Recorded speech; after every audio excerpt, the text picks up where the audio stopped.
By the close of 1943, the character of the Pacific War was undergoing a profound change.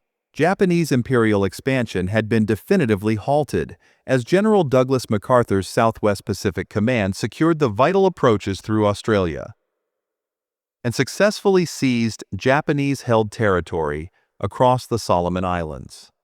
Concurrently, after the pivotal naval clashes at Midway and the Coral Sea, the massively expanded United States naval fleet ceased playing a game of cat and mouse with the Imperial Japanese Navy.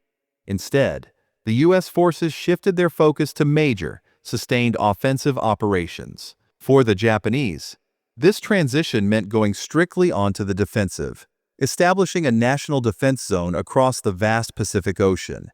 The outer perimeter of this zone was anchored by what the Japanese military referred to as unsinkable aircraft carriers. Island groups and atolls, such as the Marshall, Caroline, and Gilbert Islands, which together provided interlocking aerial coverage. Their strategy was simple.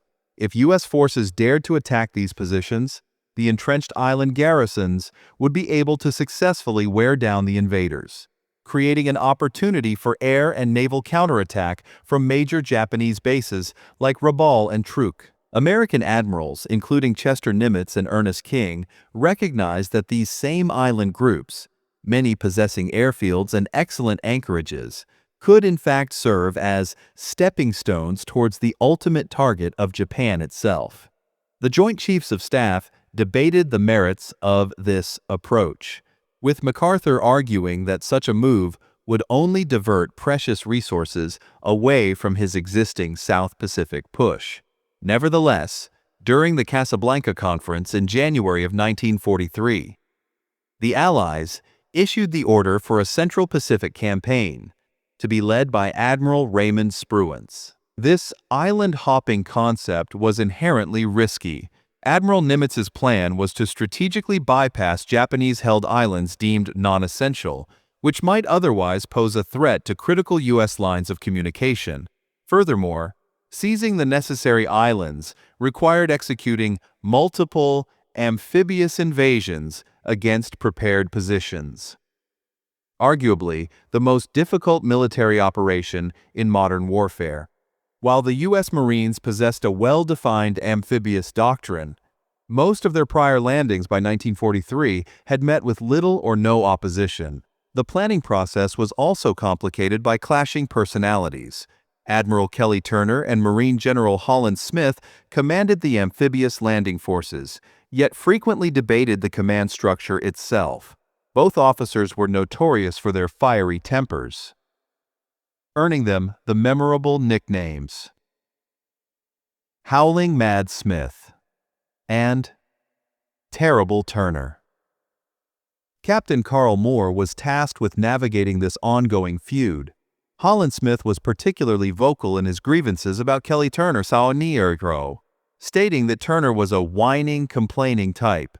Smith would reportedly sit on Moore's desk and growl about Turner and Nini, saying, "All I want to do is kill some Japs. Just give me a rifle. I don't want to be a commanding general." And yet, Turner would retaliate, complaining about that blankety-blank Smith, claiming he couldn't get any cooperation out of him and so forth. Moore ultimately brokered a compromise. Turner would command all amphibious forces until Smith's Marines moved ashore, a system that remained in place until the war's conclusion.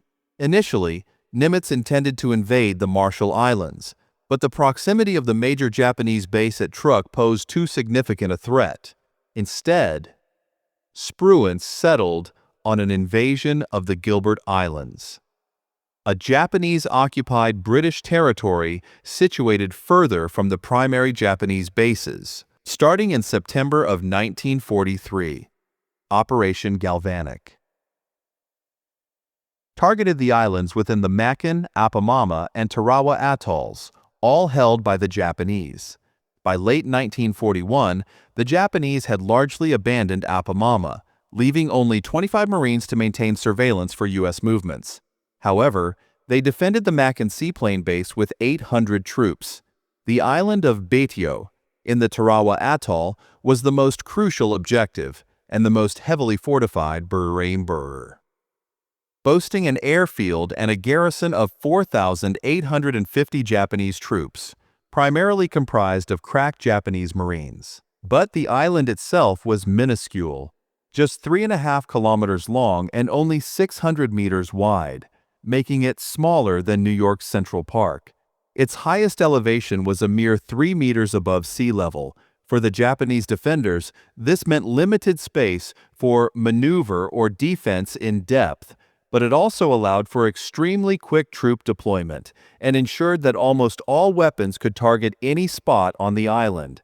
For the attacking U.S. forces, the enemy was confined, like fish in a barrel.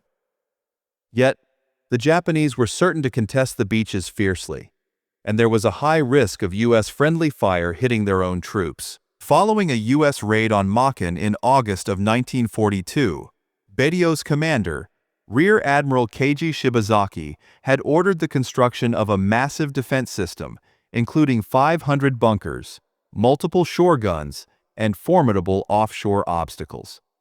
Although the southern coast was the most heavily prepared, all beaches were defended, and 14 reserve light tanks could strike anywhere across the island.